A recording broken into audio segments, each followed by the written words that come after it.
with Flames goalie coach David Marcoux and a guy behind the net. What do you do, David? Well, Ron, we have to break it down into 4 different zones. We have to control the situation and not the shooter.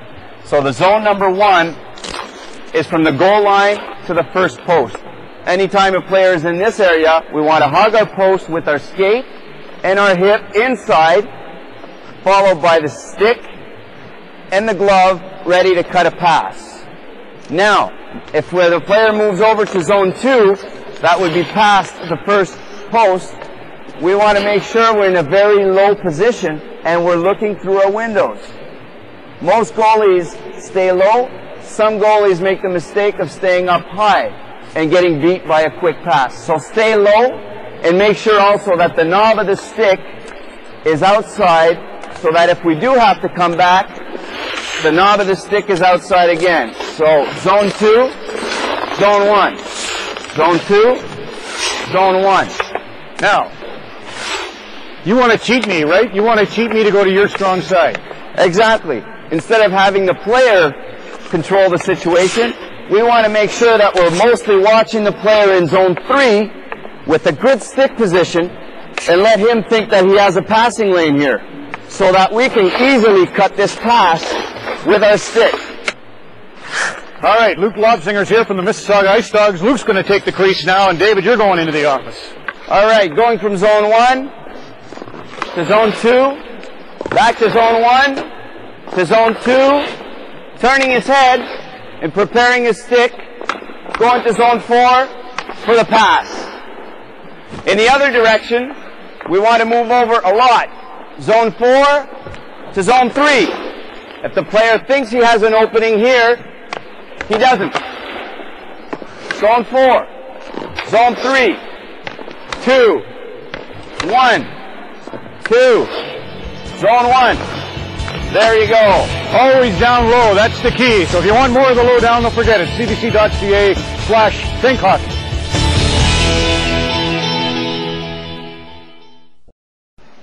Back with Drew Amenda, and Drew, this is your warm-up. Absolutely. You know what? You get the kids to a rink an hour before, and what happens? They stand around watching the other game going on. Puck drops for their game, and it's chaos all over the place. Why not get your team together? Why not have an active, dynamic workout that gets their mind prepared to play the game and their body as well? Here's a few things you can do. You can set it up in stations, and remember, what you do can never be wrong. You can set 3 stations, 4 stations, 5 stations. You want to develop quick hands, quick feet, and have a balance and power element to your dynamic warm-up. The agility ladder is a beautiful little machine, and you can use this by tape, or you can use hockey sticks, or you can just go online and get yourself an agility ladder. You want to work quick feet. You can do anything you want from a straight run-through where you have all the feet in the square. Make sure you got the hands going as well. Make sure you got the hands and the feet working together. That's one aspect, just straight through. Other thing you do, go side to side, feet in the box. Quick feet, quick feet, quick feet. Stay up, chest is up, head is up, chest is up, head is up. You can go backwards if you're really good, which I'm not sure I am. But, again, head and chest up. This is not my forte. We've got the quick feet. Now we want to go to quick hands. Quick hands, again, anything you do with the kids is great. Pylons, pucks, doesn't matter. We got a little wiffle ball. Give it a little weight to the wiffle ball. And all you want to do is get yourself moving. Get your hands going. Eyes up, eyes down. Eyes up, eyes down. Bring it in, bring it out. Get it going. Go to the side if you want. Anything you want to do. Another great activity with stick handling, getting that balance component in.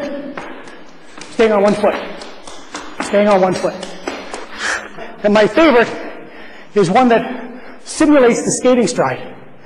But of course, it also brings in that balance power, that balance component. My favorite for power and balance is the alternating stride. And then what you do is you're going to power up off, power, boom. Drive off that leg, drive off that leg. Some teams, you know what, they'll want you to bring that leg back and drive off it. You don't need to if you don't want to. But it does simulate a skating stride. Fantastic for power. But like we said, nothing is ever wrong. How long for that session?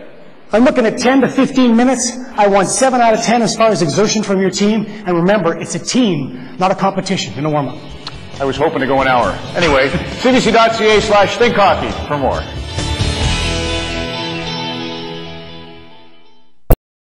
Back with Larry Murphy. Larry, a lot of the great skaters switch to defense. Certainly this is an example of backward skating, but when I think of the great forward skaters even, Scott Niedermeyer, Paul Coffey, they had great glide going forward, so it only stands to reason you'd have great glide going back. Very important, stride and glide. But the one thing that upsets me about young kids today is that they don't focus on the basics of backward skating. And what it takes, as you point out, is stride and glide. First leg, you want full thrust. At the same time, you've got to keep this leg straight underneath you. You push, bring back. Now you load up the next leg.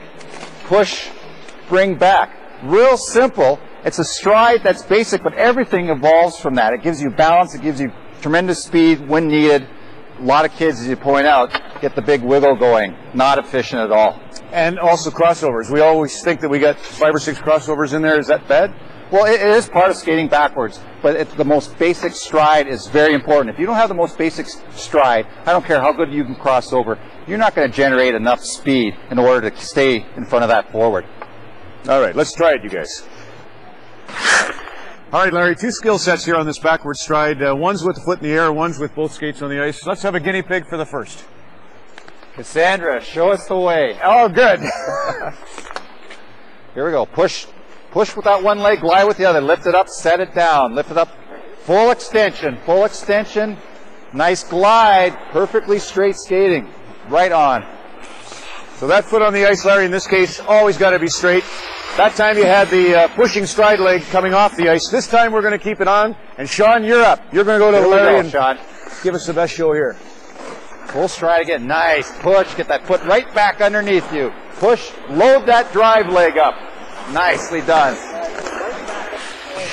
Okay, everyone, pick the stride you want, and let's head back 100 miles an hour. cbc.ca/thinkhockey. Okay. 4 more.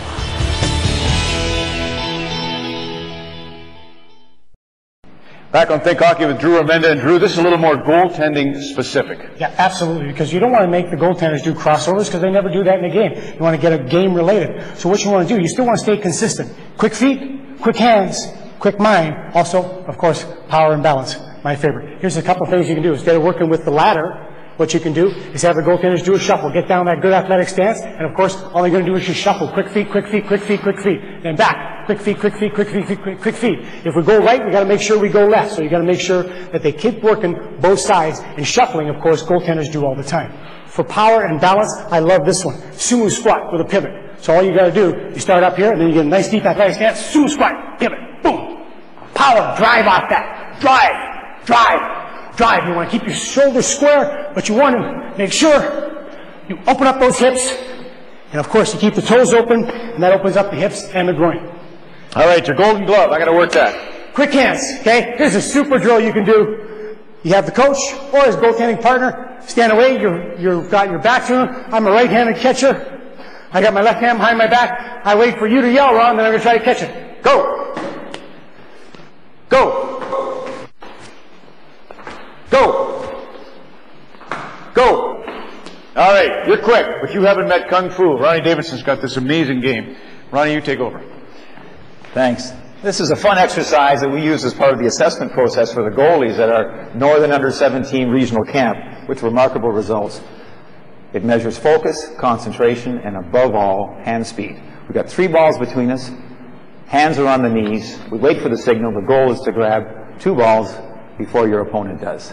Are you ready? I'm ready, baby. Signal. Go! Try that. More tortures available at cbc.ca/thinkhockey.